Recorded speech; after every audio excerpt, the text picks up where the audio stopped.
Hey there, citizens, Pala here, and welcome back. It's time for another tour of duty, and this time we're going to be going out and doing some mining. So this is the MISC Prospector. I'm going to assume that if you're watching this video, you don't know about the ship, and you also don't know about mining. So, well, you might know about mining, but you've never done it. You need a tutorial. So this is going to be a combination of both. We're going to walk around, use the ship, and then we're going to do a brief mining tutorial. We'll do a full mining run. I'll edit out most of the collection, but then we will do the return and processing also. So yeah, this is definitely going to be for people that don't know what's going on with the mining. Throughout this, though, we will also talk a little bit about what the Prospector can do. Some of the functionality that hasn't quite been implemented yet, but when it is, should improve it quite a bit. But it's already in a pretty good state within the game if you're interested in any type of the refining, the manufacturing side of the game economy. That's going to be where you're looking. This is a good starting platform, but we'll dive into that a little bit more later on. So here she is. You don't have much of a combat loadout, as you would expect. You got these little, I think these are size 2s. They might even be size 1s. Two little size 1s or size 2s. Let's take a look in here. Right there. I forgot how to operate the game for a moment there. MISC Prospector. Alright, weaponry. Size 1s, two little size 1s. Not even really worth self-defense. You can make some pretty little lights out into space is about all that those things are worth. If you are going somewhere dangerous, this is not the ship to be taking, or you're going to need an escort to go along with you. On the outside, you do have 4 large pods. Well, up front here, you have the mining and collection laser. So it's both used for breaking the rocks, but then also sucking things in. You can see there's like a vacuum tube up the center there. We'll get into that once we actually get in mining. We got this cool little light array, which is pretty damn effective if I do say so myself. On this side here, you do have the 2 more canisters. So these canisters are part of what is partially implemented. We'll dive into that a little bit more as we go along. There's little VTOL. I think these are VTOL thrusters. These could also be exhaust for dumping out debris that you've collected up that are not usable material later on. Here are the actual main thrusters. Come around the back here. There's no cargo hold or anything in this. All of the cargo is in these 4 canisters hanging on the outside where you will be putting your mined material. To get into the ship, on the left hand side here, got a door. I have had this ladder kill me a few times. Doesn't look like it's going to do this time. Sometimes you get it a little wrong and it comes out and it just cracks you in the head, pushes you into the floor and kills you. As we step inside here, so we do have a little bit of a habitat area. We have a bed, we get some basic electronics and stuff, things on those lines. There's a little bathroom in here. Open that up so you can see a little bathroom. No shower. Oh, nope, there is a shower head. Yeah, okay. Well, nothing too great, but you could log out, log back in on this thing. It's not really designed for long hauls, so that's fine. Let's close that door. And then up front here, we got one of the better cockpits in the game. If I can get into the chair. There we go. Climb on in. That, I think our arm's in a incorrectly deployed position. I think this has been going on a little bit. You'll see it when we get back out there. It'll retract in. It's supposed to be underneath the ship more than it is. But fairly good field of view. The controls for this thing is above. We'll start with our power on like usual. Let that come up. Alright, for mining, we got to go find some rocks. For the most part, any of the moons will do, but we want to do some space mining. So for space mining, we actually want Yella with its asteroid belt around Grim Hex and all this area. So we're going to set our route to Yella. Whoops. Set our route to Yella. Anything but any of the moons will do. You go down to the moons. You can find ground-based rocks and space-based rocks. They all function the exact same. You just got to be a little more careful in space because when you fracture them, they go all over the place a lot more. They'll carry a lot more momentum if you do break them incorrectly. Once we got that set, let's go ahead and we'll turn the engine on. Jump into third-person mode here. Okay. We'll take off. Woo! Yeah. Tracked up the landing gear. We're in a bit of a spin. There we go. And the engines should deploy out. The engines aren't deploying. Hang on. We're spinning a little too much. I don't like it. Let's get going this way. Yep, we're off. Yeah, there's something a little weird going on. So what I just did was I just hit tab. Is it not working? Can I only do it in first person? Tab. Tab again. Alright, deploy the laser. Okay, now the laser's deploying up like it's supposed to. Now it's going back down. Now if we go back into third person mode, you'll see there. That's how the laser is supposed to be. It's supposed to be retracted in underneath. There's a little bit of a visual glitch going on right now. The engines are also supposed to be deployed back. There they are. Yeah, we're having some updates going on. Some type of problem. Alright. Retract the landing gear. I'm going to rotate. There they go. Yeah, okay, so those are intakes actually on the front. Those turned forward. So there's our intakes. And now where is our waypoint? Let's see. It's down this way. There it is.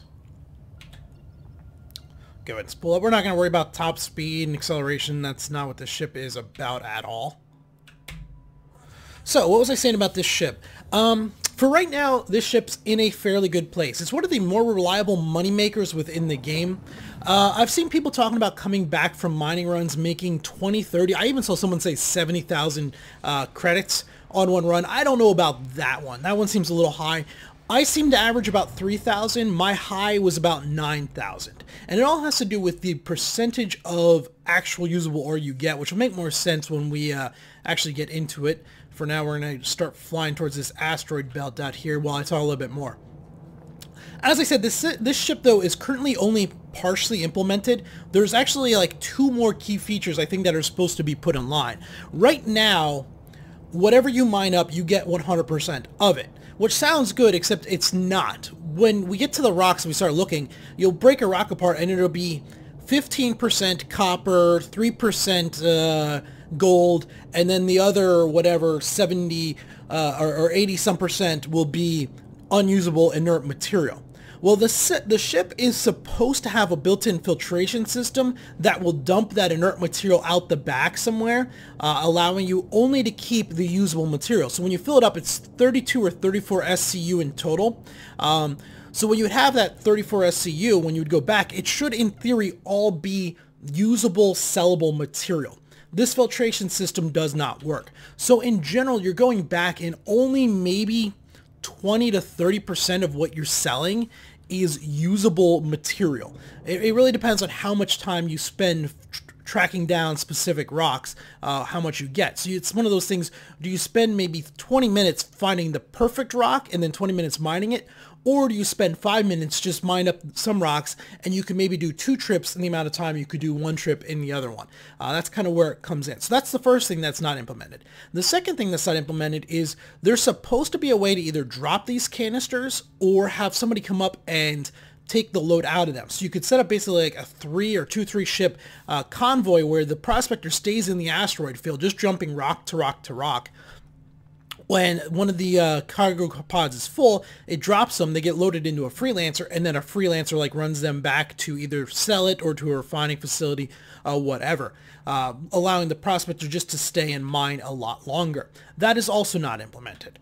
So this ship, I think, over time is just going to actually become more and more viable. Is it ever going to be on the level of the Orion, a massive $350 just asteroid-eating ship? No, that's not what it's going to be for. But I think there is going to be a point where, you know, as those mechanics come online, this ship is going to become quite a early game moneymaker. And even right now, as I said, in game, you can reliably make 3,000 credits in 20 minutes with a run. So it's not bad, and that's just going to likely go up. So what I'm doing right now, okay, let's talk controls. By default, you're going to be looking at this UI. Sorry, I'm still drinking my morning coffee, trying to get this done before they change over the servers. Coffee. So by default, I'm going to hit tab. I'm going to open up, and this is going to be our scan. And what we're going to do is hold down, and we're going to scan. And this is actually the most annoying part of the entire process right now, as the scans are just unreliable. Half the time, they don't actually go. But we're pinging, and eventually we're going to see something's going to light up with the rocks that we're looking for. Down on planets, moon-based, it tends to be a lot more reliable. They're a lot denser. We got something here, so you can see, oh, there we go. So some blue squares lit up. I saw them on my screen. Now we're going to fly towards them. I should also warn, if there's some rough cuts in this, the mining does sometimes cause crashes. It's one of the more unstable elements of the game right now. Luckily for me, every time it has crashed, I've been able to recover back in. So I've never lost what I was mining. But like when you fracture a rock, it'll sometimes hang, and I've had that crash me a few times. I've also had where I'm collecting up, and then it crashes. It's like it gets confused. Okay, so we found a rock. Let me just reverse away from it a little bit. So there we go. That's a rock. Now what we do is we mouse over it and we let the scan system go. So what we know here is this rock has roughly 3.2% aluminum. It also has roughly 2.6%, whoop, it went away. So it's 3.2% aluminum. So you're going to come back and tell me the other one? It's a little laurinite, so 2.6%. However, there are going to be chunks within this rock that will have upwards of possibly 55% or 44% larinite. That's kind of what it's telling you there. So the 3.2 is the overall. The other one is potential within broken chunks. And that's because you're going to be cracking this rock into a bunch of little pieces. If we flip over here to the other one. So I deployed that out. For me, that is / I am on the advanced controls. Now you can actually see the 2.6%, 3.2%. This rock is pretty bad. Let's see. There was that other rock. Where was that other rock? Let's go to that other rock. So I think it was kind of more up this way, wasn't it? Yeah, this way. Let's check this rock here. Yes, I know I'm using hydrogen fuel. Leave me alone.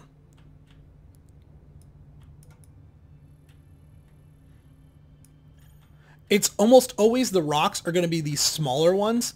So you see, obviously there's a lot of large asteroids and everything, but then there's some significantly smaller ones, which are actually still quite big. They're much bigger than they actually look, but we'll get a third-person view here in a moment. Let's give this guy a look. So cordium, copper. Is that going to be it? Going to be it? Okay, that's it. That guy's even worse. Let's see, there's something out this way. Yeah. Demonstration purposes, let's see. We're still getting pings. So that was the one we just came from. There's another one up this way somewhere, it looked like. Maybe. Whoops. Darn ping system. Let me find a better rock, and then we will cut back in. We want something with at least 15% usability in it, otherwise it's kind of a waste of our time.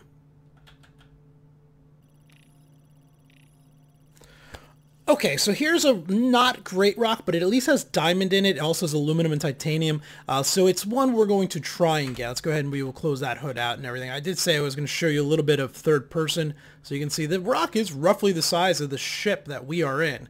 So it's not tiny. Whoops. I wanted to hit Z, not F4. Maybe a little bit smaller than the ship, but it's a fairly significant rock. Let's go ahead and let's back up here a little bit. And turn this way. One of the things I will say for new people, if you're having a little trouble controlling your ship right here, deploy your landing gear. Just make everything go a little bit slower. It'll just make this somewhat easier. Okay, so we have a rock that we feel we can break. We're now going to bring up our laser. Our laser has two different modes. Now this, again, for me it was /. That's under the advanced control scheme. I'm not sure what it is in the normal one anymore. It might be the exact same. But we have energy transfer, or we have the mining mode or the crack mode, and then if we hit right, we have the extraction mode. So I'm changing this with my right click. So fracture mode, extraction mode changes our different mode. And what we want is, if you look in the lower left, down here, you'll see there's a rock energy level. Basically, what we got to do is we got to get the power within the rock up to that green point. So we're going to left click to turn on, and then I'm going to roll my mouse button up, my mouse wheel up. Now I tend to start around 50%. Somewhere in there. And eventually, that should start to come up. It depends on the rock. It also depends on a lot of other factors. The closer you are to the rock, the faster it's going to come up, or the more energy. So I'm giving us a little bit of inward thrust, and you'll see here as we get close, it'll probably start to climb. If we get right on top of the rock, we're going to be putting more energy in, whereas if I back off, if I reverse away, that energy is going to start to drop off, and we can get to a point where it'll actually no longer be able to be put in. So there we go. You can see it's dropping again. And now we're still within range. but we could put more power into it. There's pros and cons to both. If you're in close, you have a little more finite control of it, but if you pop the rock hard, it's going to damage the ship, could straight up kill you.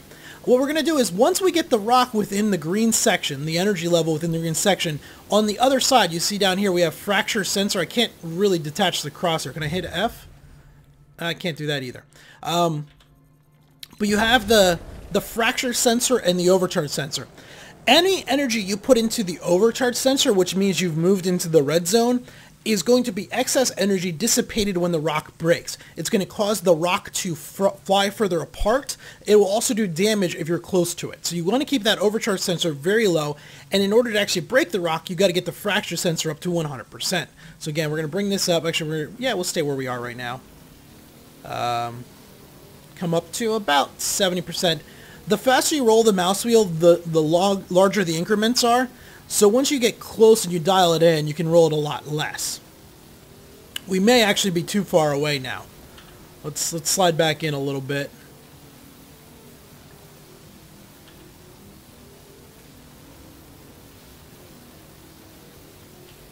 There we go, starting the climb.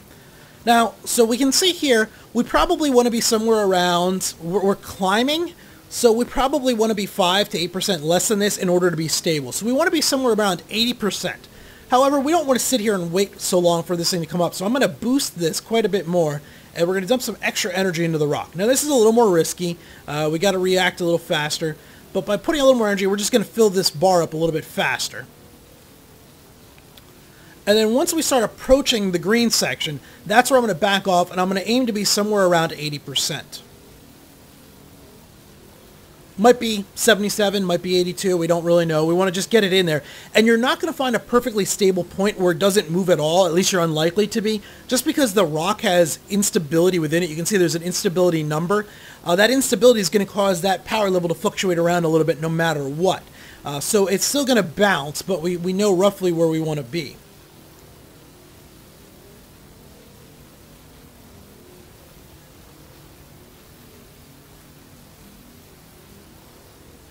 Great, we're starting to get there, so I'm going to back it down some. We're going to bring it down maybe upper 80s. Okay, and we're about to enter in, so now I want to drop it down to around where I think it needs to be. Alright, and now we're in the green area. You can see the fracture sensor on the right hand, bottom right, is going up. We're still climbing a little bit, so I'm going to drop it a little bit more, maybe 78%. And we want to get fracture sensor to 100%, ideally with no overcharge. And there we go. We cracked the rock. Now this doesn't mean we're ready to actually collect anything yet. Come on.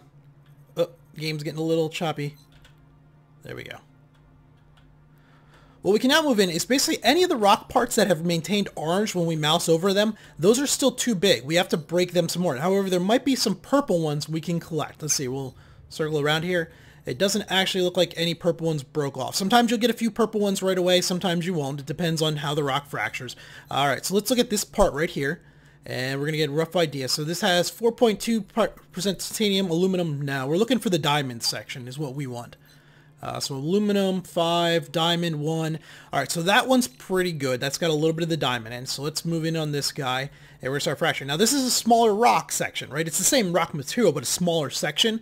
So this one's going to require less energy to break. So I'm actually only going to come up to 12, maybe 15%, somewhere in there. You can already see the energy's going up. The energy directly corresponds with the mass of the rock to some extent. It's the material of the rock, but also the mass of the rock, plus your distance on it. So yeah, we're rising 13. So we probably want to be, when we get into the happy zone, we probably want to be somewhere around 8%, 7%.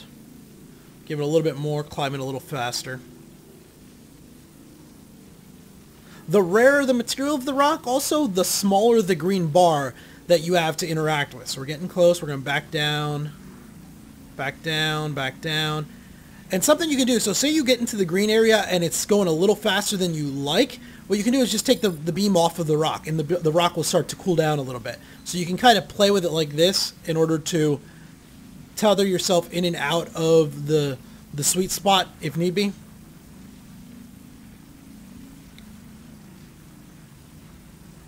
Come on, get in there. There we go. Okay, now I'm just going to back it down a little bit more. And our fracturing sensor's coming up. It's climbing a little more than I'd like. We're getting close to the red. Oh, also by putting overcharge in, you do destroy part of the material. So some of the usable items could be lost. All right, now we're starting to see the purple rocks. In fact, this whole thing's shattered into purple rocks. So we want to change from fracture mode. We're going to right-click over to extraction mode. And now we want to look through here because not all these are going to be the same. So aluminum 9%. Oh, come on. Diamond 0.4 aluminum. Fairly high titanium, 11%. So we'll go ahead and we're going to click that one up. What about this one? Aluminum 4.3, titanium 5, any diamond? Nope, but that's all right. I'll load. Aluminum, titanium are worth a fair bit. If it was copper at 5%, I'd ignore this rock. But since it is aluminum and titanium, we'll go ahead and get it. Aluminum 4, diamond 0.2. Okay, so that one we definitely want.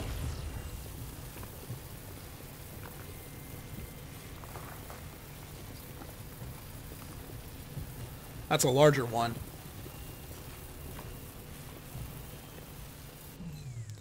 Alright, how about this one over here? 8% aluminum, that's not bad. Unfortunately, titanium's really low. What about this one? 0.5% of diamond, titanium 12. Yeah, that one we definitely want. Come on. I think we're going to ignore this part here. We'll maybe come back to it. Let's take a look at some of these other ones. So this guy's got 11% diamond, 5%, so 10%. So we're looking at about 11% extractable out of that rock. This rock here, we're looking a little over 5.5% extractable. That one's not too bad, 11%. That one's pretty bad.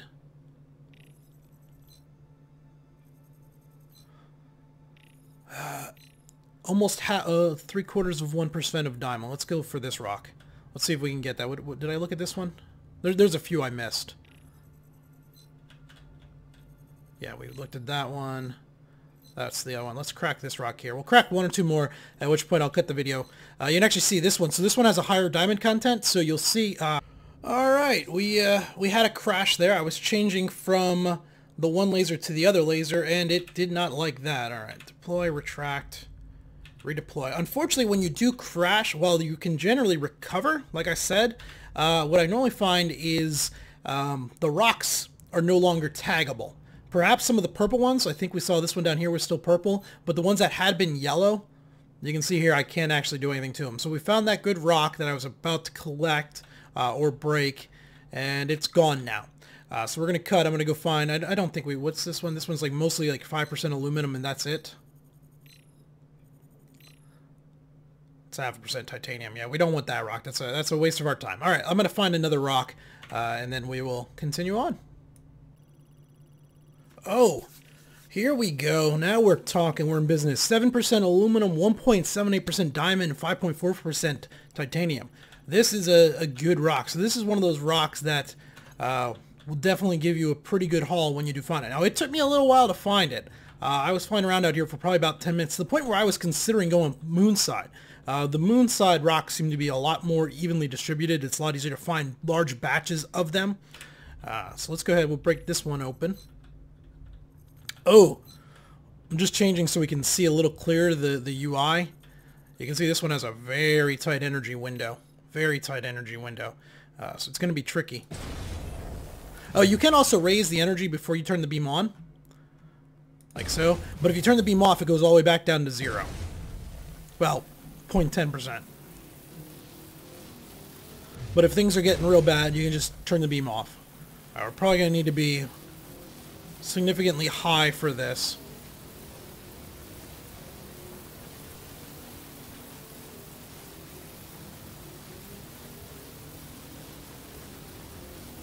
This one's going to be a challenge. But we're going to reverse away, because I'm sure it's going to pop a little bit, and I'd rather not kill myself. You can. If you get way too much overcharge sensor and you're in too close, it'll break your shields and then destroy your ship.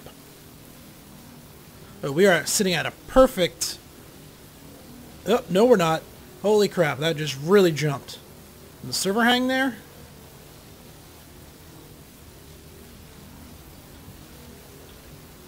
So as long as we're still going up steadily, I'm just going to keep reversing back a little bit until I find a good spot. Alright, 38.4, 37...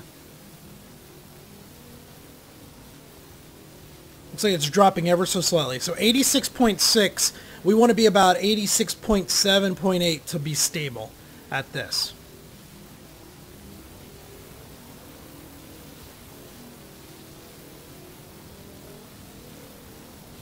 Are we coming again? There we go. Oh, it's climbing again. So high 86% range is what we're looking for once we get close. A little more energy.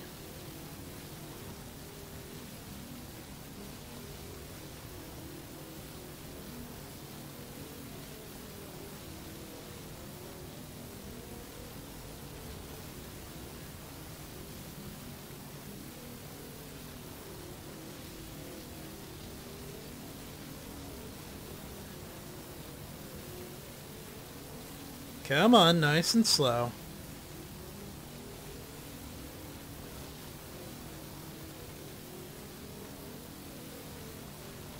That's another thing, moving the laser around. If you watch here, I'm kind of just moving where the laser's hitting.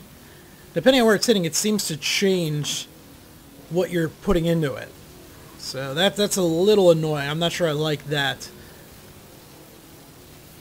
Just because there's a little bit of just drift, especially when you're rolling your mouse wheel. And it's similar to gimbal, so it's attached. You can't just kind of free look away from it. Come on, baby. Come on, just ease into the green. Ease into the green.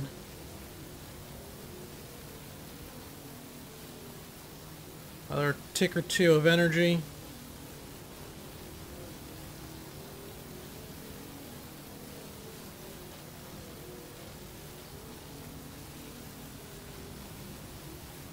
Alright.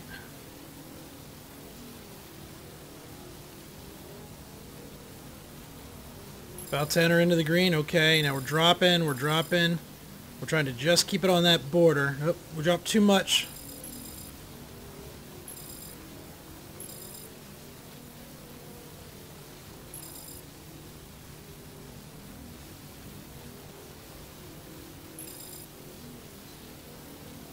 So now we're kind of in that area where we need to be. I'm just going to play. When I think I'm about to go into the overcharge area, I'm just going to back it off, and then I'll come back on. Because we don't want to send the rock flying.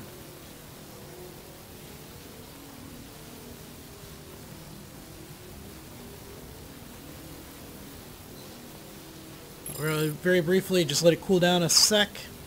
And there she goes. Good crack. Good crack. Alright, let's move in here. Get a little closer. See what we got. So, 3% aluminum and titanium. Nothing great. 10%. Ooh, that's a good one. That's a good rock. 20% titanium, or 20% total. 10% titanium and aluminum. Almost 21% in total use. Alright, let's start around 10% again. Somewhere in there.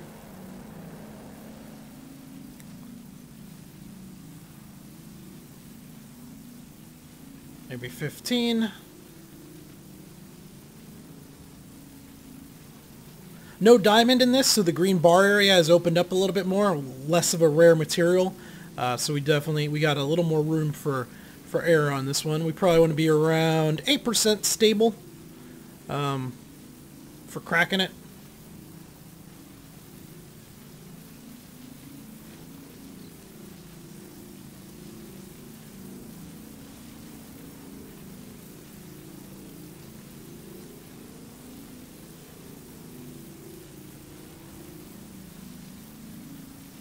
Getting close.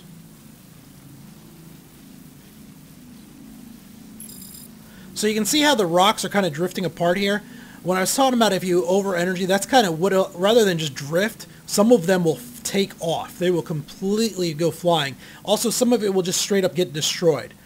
So like maybe 20% of the rock will just vanish. So you lose potentially a large percentage of your return. Okay. Now show me some love. What do we got here? Aluminum, titanium 16%. We'll take it. Alright, what about here? 1% aluminum, 10% titanium. Not as good, it's alright. Just because this is a larger section, you can tell, it's going to use up more capacity. That's so good. Where's our... There's the aluminum. There's the good one. Almost 20%.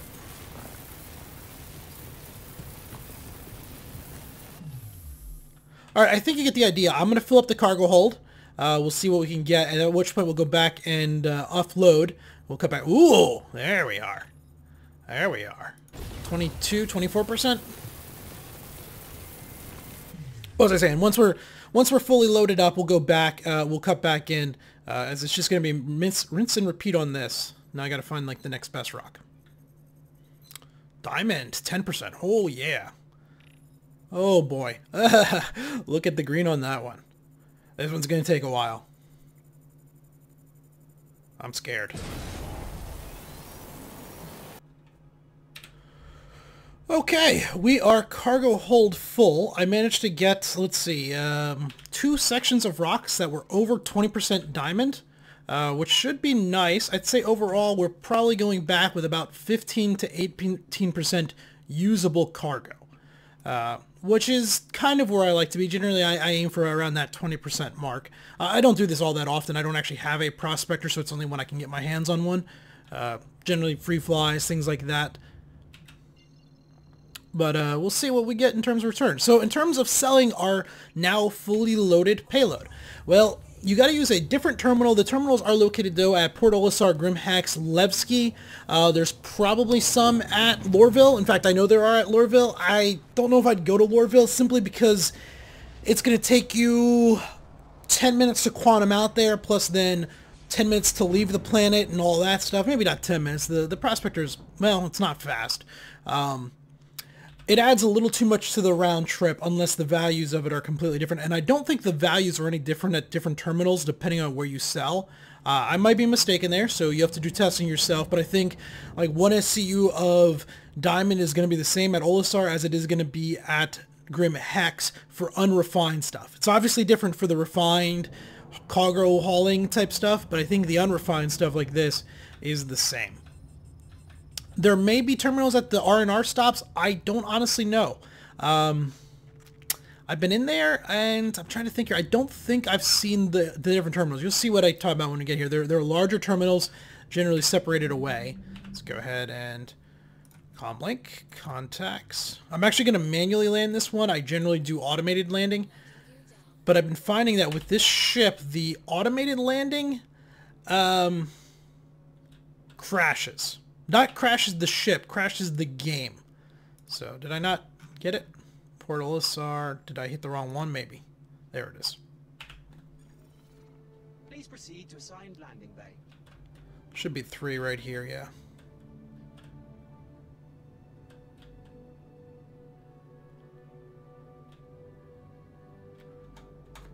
How do we look? Pretty good. Come on down nice and slow. Just tap it in. Just tap it in. There we go. Okay, and we can press 5 to turn everything off. Exit. And here we go. I can't get out of my pilot city. And this has been what's been happening. Like, for some reason, it doesn't want to let me... Doesn't like that number key I'm pressing. 5. Oh boy, if we lose everything, we're going to sit here for a while until they despawn me, because I don't want to lose this stored cargo. So, yeah, just hang by. We're going to cut again. Once I've been here for a little while, I might alt F4 and kill the game, but we want to make sure it's registered me as back at Port Olisar, so that this ship gets saved and stored. So we're going to just sit here. Okay, an Alt F4 later, after I spend a few minutes sitting here on the pad, and when we come back in, we're actually sitting next to the ship. I don't know if this is a bug. This might be me, something I'm doing. I'm using hotkeys to do that, and maybe there's a conflict there going on somewhere. I don't really know. But we kept our ship. We were able to recover back in. No problems there. So we can go sell our ore, materials, whatever we want to call it, our rocks. What do I think overall of the Prospector? Well, the mining mechanic, I like it, I think. It needs a little bit of refinement, a little bit of tweaking here and there. They've got to get rid of the crashes and some of these bugs and stuff. It's got to be a little bit more reliable that you can recover back in, or you shouldn't crash out at all in order to make it worth your time, because it is a little more time investment heavy. It's not something you can just AFK do like you can in EVE Online. I know we're not supposed to talk about that game, but, you know, while what they do in EVE Online is perfectly fine, what you're supposed to do in Star Citizen is supposed to be more interactive, more one-on-one. And this definitely is. You do have to be participating in it far more actively. Okay, terminals. So these are your normal trading terminals and stuff. Here are the terminals that we're looking for here. So we can tell because it's only got one option. There's no buy-sell up here. The Prospector, our 32 SCU, and 3200. So not great. Let's see. So we had about 19%, 18.5% usable. So a little under where I want to be. We did end up with 4.1% diamond, which is 900 credits, but most of it ended up being titanium. Sell to refinery. You could fly around and see what other ones offer. I'm not going to do that right now. It's getting around to that. We're fine. But you know, there may be better places for selling certain materials than others. Certainly like there is buying for other stuff. And now this is hanging.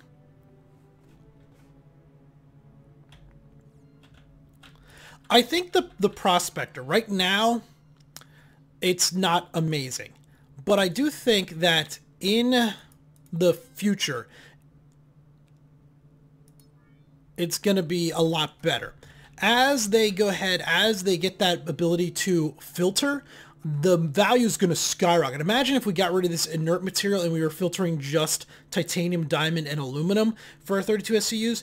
That's where you're going to get that massive haul. When that mechanic comes online, I think the Prospector is actually going to be a very good ship, especially for early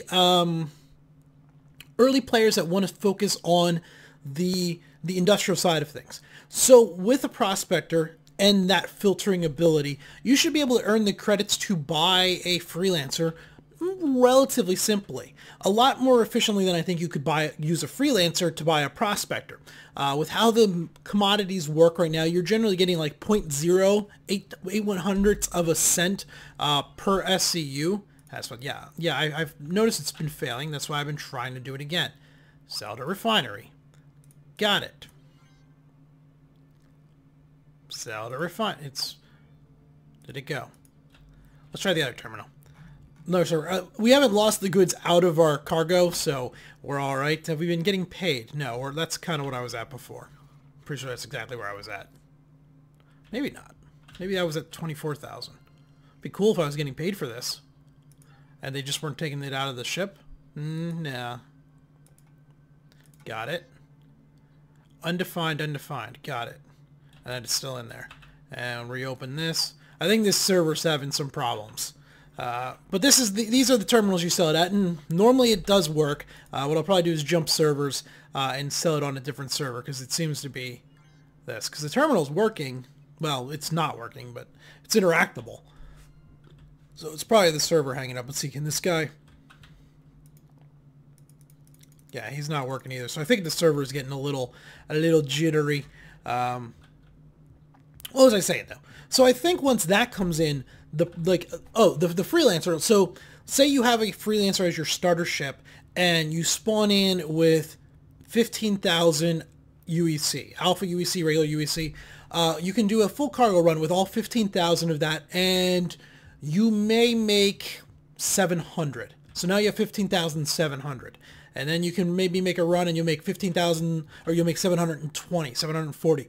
It takes a long time to really double that up. Unless you have 100 to 150,000 credits worth of cargo that you're moving, with the way it currently is and currently balanced, and we don't know how it's going to be in the future, you're only getting, like I said, 0.06 to 0.08 return per UEC that you're running, so you're not getting a huge amount. Once you can get up to where you're filling a caterpillar though, and you're running a huge amount, then it adds up, and at that point the cargo running becomes more. For now though, it's just not that efficient, where I think the mining would be a good way to start off. Hopefully what I'm saying makes a little bit of sense.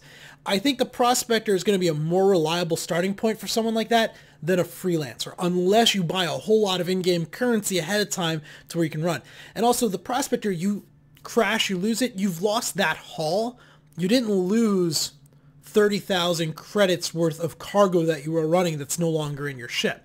In time, hopefully that doesn't happen to cargo haulers either. If they crash, that stuff's saved in their ship when they log back in. Even if they don't recover, their ship should still be there and they get that cargo, but we don't know. And I'm only going off of how it is now and maybe how it might be in the next 6 to 8 months, not how it might be in 3 years. That's where I'm basing my input off of. So this video has gotten plenty long enough. There you guys go. That is the basics, the tour of duty of the prospector. It's also the mining mechanic basics. Until next time, this has been Power. Thanks for watching.